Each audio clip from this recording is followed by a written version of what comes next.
अभी हमारे सारे चीफ मिनिस्टर कांग्रेस के इसी वक्त में प्रेस से बात कर रहे हैं, ये फैसला हुआ। और मुझे आपसे बात करनी चाइना के बारे में, जो कुछ भी हो रहा है देश के बॉर्डर पर, उसके बारे में। आप जैसा आप सबको मालूम है कि 14 के अंदर सरकार बनी थी एनडीए की। आप अपने माइक बंद कर दीजिए और टेलीफोन में बात नहीं करें, आवाज यहाँ तक आ रही है। 14 के अंदर जब सरकार बनी थी मोदी जी की पहली बार, तब आपको मालूम है कि उन्होंने शुरुआत करी थी, पड़ोसी राज्यों के, पड़ोसी देशों के हेड्स को बुलाया था। एक अच्छी शुरुआत हुई थी कि ये चाहते हैं कि साउथ एशिया में जो कंट्रीज है उनके राष्ट्रपति प्रधानमंत्री आए, पाकिस्तान सहित। एक शुरुआत हुई। और क्या कारण रहा कि अभी इतने कम अरसे के अंदर आज तमाम पड़ोसी मुल्क के जो मिजाज है वो हमारे खिलाफ हो गए। क्या पाकिस्तान तो है ही पहले से ही, जहाँ पर मोदी जी गए थे वहाँ पर अचानक ही बिना इतला के किस लिए गए थे आपको मालूम है। श्रीलंका में, नेपाल जो हिंदू राष्ट्र कहलाता था, आज वो पूरी तरह चाइना के प्रभाव में है और आज वो हमारी ज़मीन पे वो भी कब्जा कर रहा है। तो इस प्रकार से जो पड़ोसी मुल्क के जो सोच थी, ऐसा क्या हुआ कि मोदी जी ने दौरे भी किए, पाकिस्तान के भी किए और नेपाल के भी किए। अपनी लोकप्रियता को सबके सामने रखा, दिखाया, और थी सामने भी आ रही थी। तो क्या कारण है आज सब मुल्क हमारे खिलाफ हो गए। और चाइना की इतिहास तो आपको मालूम है कि शुरू से ही, जब से हम आज़ाद हुए हैं, 62 से ही वो जिस रूप में 62 की वार हुई थी, उसके बाद लंबी हिस्ट्री है। चाहे वो 67 में लड़ाई हुई हो, चाहे जब कभी पाकिस्तान के साथ लड़ाई हुई 65 की या 71 की, तब भी पाकिस्तान का साथ दिया चाइना ने। पर आज ये समझ के परे है कि प्रधानमंत्री जी जो जिस प्रकार से रिश्ते रखे चाइना के साथ में, जब वो मुख्यमंत्री थे तब भी 4 बार गए चाइना, प्रधानमंत्री थे तो 5 बार गए। और वैसे उनकी मुलाकात 18 बार हुई है चाइना के प्रीमियर के साथ में, एजेंट के साथ में। और झूला भी झूले थे, आपको याद है, अहमदाबाद के अंदर झूला जोड़े थे, तब भी वहाँ झड़पें चल रही थी बॉर्डर पर। तब नरेंद्र मोदी जी को समझ आना चाहिए था कि मैं इनको झूले झुलवा रहा हूँ यहाँ पर अहमदाबाद में, और वहाँ झड़पें हो रही है, तो इनकी मंशा क्या है। वो मंशा समझ नहीं पाए, बार बार जाते रहे चाइना। और आज जो कुछ भी बॉर्डर पे हुआ है, वो क्या कारण हो सकता है, उसको बताना चाहिए प्रधानमंत्री जी को, देश को। और जिस रूप में विपक्षी पार्टी की मीटिंग के दौरान उन्होंने कह दिया कि चाइना हमारी जमीन पे आया ही नहीं है, ना हमारी कोई चौकी पे कब्जा है, वो उन्होंने ब्लंडर किया है। और पूरे चाइना के अंदर देश के पहले प्रधानमंत्री हैं मोदी जी, जिनके वक्तव्य का स्वागत हुआ है। वहाँ की मीडिया ने भी, मैंने चाइना बात करी वहाँ पर, मालूम पड़ा गया कि मीडिया में प्रधानमंत्री जी के वक्तव्य का स्वागत हो रहा है।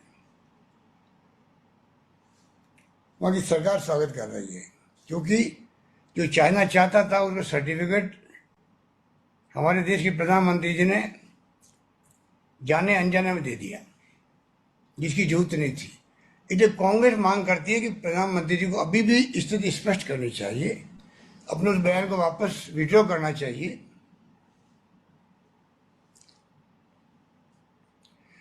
आज भी देश चाहता है कि LAC, line of actual control जो है, उसकी स्थिति क्या है वो बताना चाहिए। ये देशवासियों का हक है जानने का, बॉर्डर पे कभी कोई झड़प हुई है या युद्ध हुआ है तो पूरा मुल्क एकजुट रहा है, ये हमारा इतिहास गवाह है। तो क्या कारण है कि इस बार जो है, इस बार जिस रूप में स्थिति बनी है, इतने दिन होने के बावजूद भी 14 जून का आसपास की घटनाएं हैं, 15 जून की है, आज तक देशवासियों को मालूम नहीं है कि वास्तव में कितने सैनिक मारे गए, कितने सैनिक चाइना के मारे गए, कितने घायल हुए, कितने क्षेत्र पे कब्जा किया हुआ है चाइनीज का, क्या वहाँ स्थिति है, कितना कंस्ट्रक्शन हो रहा है अथवा नहीं हो रहा है, कोई देश को मालूम नहीं। ये स्थिति जब बनती है तो देश में एक चिंता का विषय बनता है। क्या प्रधानमंत्री जी की नैतिक जिम्मेवारी नहीं है कि वो तमाम मुल्क को विश्वास में ले? और जब कभी मैंने कहा घटनाएं हुई तो पूरा मुल्क एकजुट रहा। आज भी विपक्षी पार्टियां बिना कोई शर्त के एकजुट है प्रधानमंत्री जी और सरकार के साथ में। पर जो मैं क्वेश्चन कर रहा हूं, मैं समझता हूं ये तो हक है पूछने का देशवासियों को भी वास्तव में स्थिति क्या है। जब पूरा मुल्क आपके साथ खड़ा है और आज 62 वाली स्थिति भी नहीं है। 62 के अंदर तो आपको मालूम है कि हमारे पास में कोई हथियार नहीं थे, ना बंदूकें थी, ना तोपें थी, ना बंदूकें थी। तब हमारे वीर सैनिकों ने साहस दिखाया। मेजर शतान सिंह जी जोधपुर के थे मेजर, वो शहीद हो गए। मुझे बचपन याद है, जब मैं 12 साल का था तो मैंने उनकी शव यात्रा में भाग लिया था। उस वक्त भी जज्बा देखने लायक था, किस प्रकार राजस्थान देश के अंदर मेजर शतान सिंह के नारे गूंज रहे थे। राजस्थान के तो घर घर के अंदर सैनिकों का आप देखते हो कि त्याग बलिदान की कहानियां हैं। कारगिल के युद्ध के वक्त में भी करीब 62 लोग शहीद हुए थे राजस्थान के। मैं 56 लोगों के घर गया था, तो मुझे मालूम है कि युद्ध के वक्त में सैनिकों के साहस, जो सैनिक लोग हमारी रक्षा करते हैं सीमाओं की, उनके प्रति कितना जज्बा होता है आम जनता के अंदर। इसलिए आज एनडीए गवर्नमेंट समझ नहीं पा रही है कि जो हालात देश में बन गए हैं, लोगों में अंदर ही अंदर आक्रोश है कि क्या कारण है कि आज ये इनकी हिम्मत हो गई चाइना की। क्योंकि आपको मालूम है कि शीर्षद के अंदर जो लड़ाई हुई थी, जब 40 लोग हमारे मारे गए, 400 लोग उनके मारे गए थे चाइना के, और भाग गए थे चाइनीज। शीर्षद के बाद में युद्ध हुआ नहीं कभी, झड़पें होती रहती है। तो इस बार बता क्यों नहीं रहे प्रधानमंत्री जी, ये मैं पूछना चाहता हूं। अब तो 62 की स्थिति तो तोपें नहीं थी, मैंने कहा बंदूकें नहीं थी। अब 70 साल में मोदी जी कहते हैं कांग्रेस ने क्या किया। आज जो आधुनिक भारत है, सैन्य बल हमारा है, आर्मी है, एयरफोर्स है, नेवी है, वो दुनिया के सुपर पावर के मुकाबले की है। 74 में इंदिरा गांधी ने एटॉमिक एक्सप्लोजन किया था पोखरण के अंदर, सबक सिखाया, पाकिस्तान को 2 टुकड़े कर दिए, और पाकिस्तान की जो स्थिति बनी दुनिया जानती थी। किस प्रकार लोहा लिया इंदिरा गांधी ने, बांग्लादेश का उदय हो गया, अमेरिका का 7वां बेड़ा आता है तो रास्ते में रुक गया। वो हिंदुस्तान है।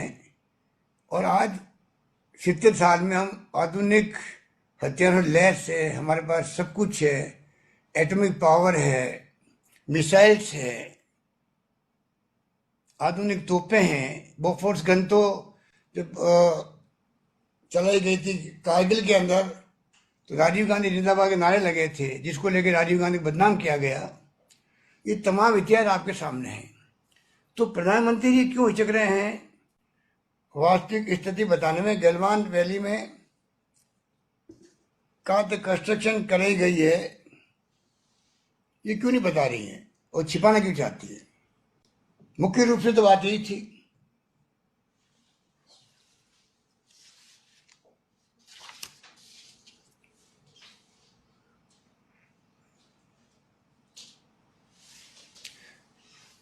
घटनाएं होती रहती है। डोकलाम में पहले 17 में हुआ था, आपको मालूम है।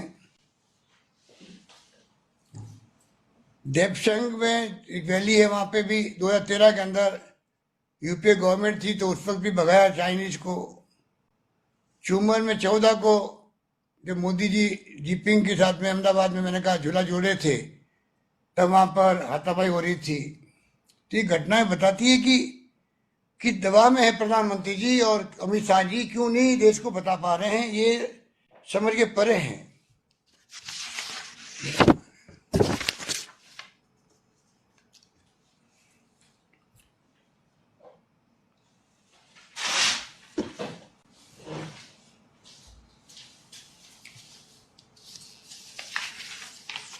बोल दिया